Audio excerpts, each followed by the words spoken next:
Bonjour à tous, nous sommes dans mon jardin, bienvenue pour une nouvelle vidéo travaux de printemps au jardin potager. Alors l'avantage c'est que j'ai mis cet hiver ma serre au niveau du poulailler et dès le 15 avril je commence à planter dedans. J'ai pas eu le temps de faire de couverture de sol ici, alors je vais faire juste des trous pour mes godets. Les godets, ce que je fais c'est que je les trempe dans l'eau pour que la motte soit bien humide, bien remplie d'eau et qu'elle ne soit pas asséchée.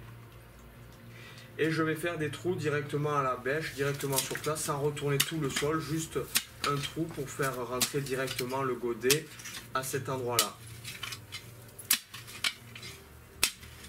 J'avais déjà fait ça quand j'avais planté sur du gazon, j'avais juste fait un petit trou comme ça à la bêche, j'avais planté dans le gazon et la tomate avait très bien poussé.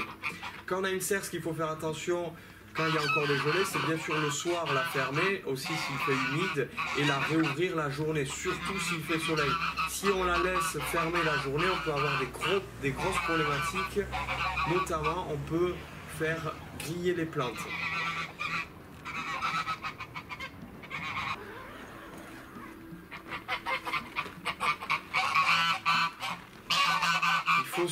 La serre, ça reste quelque chose à surveiller, ça permet d'avoir des légumes beaucoup plus tôt dans la saison, d'avoir des tomates plus grandes.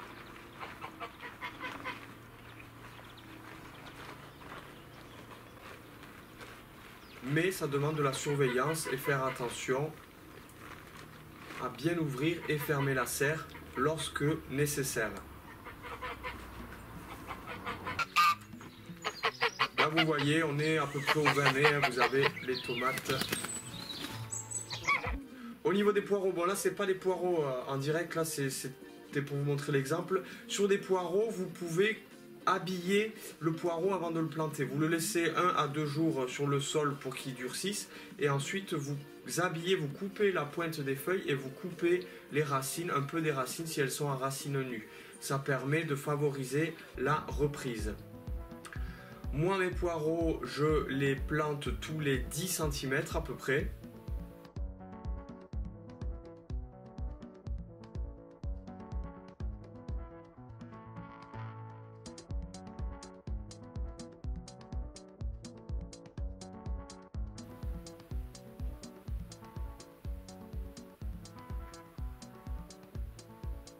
Ensuite, si vous voulez avoir vos poireaux qui soient bien blancs, avoir une grande partie blanche, il va falloir les buter un peu.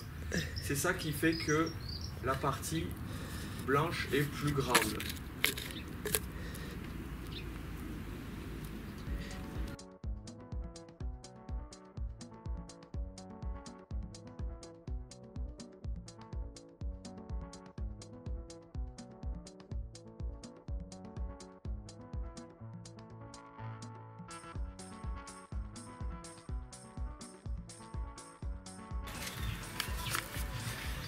Pour mes radis, je fais des lignes espacées de 20 cm.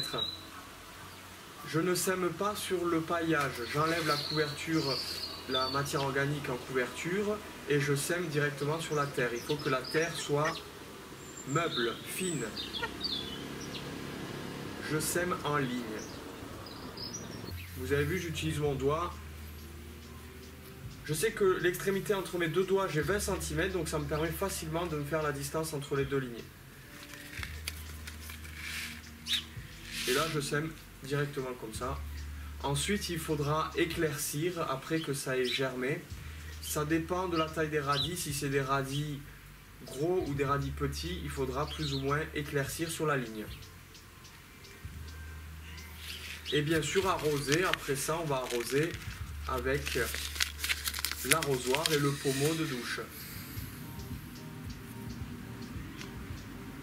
Il faudra surveiller les semis, que la terre ne s'assèche pas pour que ça germe bien.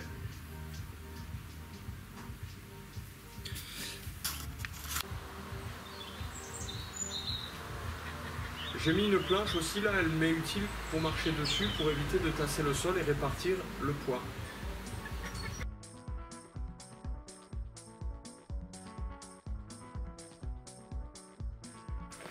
J'ai fait tremper toute la nuit des graines de haricots tarbés dans de l'eau. Comme ça va les humidifier et leur permettre qu'elles reprennent plus vite. et je vais les planter dans mes fèves. Comme ça, le temps que je récolte mes fèves, les haricots vont pouvoir monter et bénéficier de leur support pour ensuite pouvoir prendre le dessus. Les deux sont de la même famille, des familles des légumineuses ou fabacées.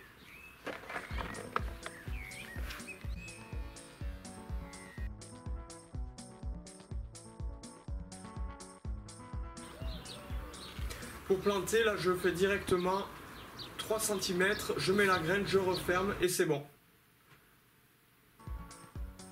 La terre est humide en dessous.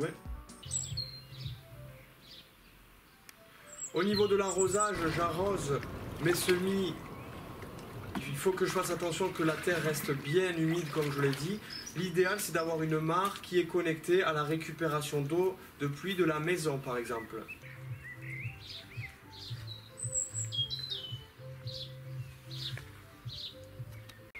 Alors le mois de mai c'est idéal pour ramasser les orties pour pouvoir les consommer. Il faut les prendre tant qu'elles sont pas en fleurs pour pouvoir les couper et les faire sécher.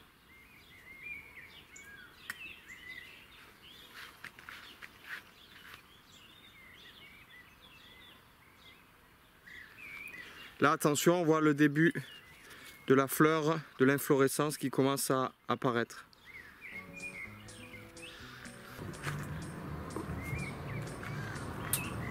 Quand je tombe, bon, là c'était plus pour la démo, pour la vidéo, l'herbe est patriote, enfin j'étais en train de finir de tondre pour montrer là. Donc quand je tombe en fait les déchets, vous le savez, je les garde.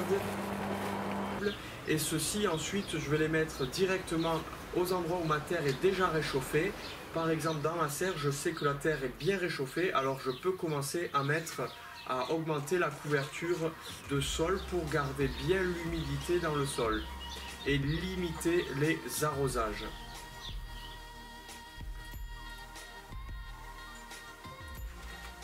C'était quelques infos sur le jardin potager au printemps. Je vous remercie d'avoir suivi cette vidéo. Si vous voulez enrichir la vidéo, n'hésitez pas à mettre des commentaires en lien ci-dessous. Je vous dis à bientôt et vous remercie. Au revoir.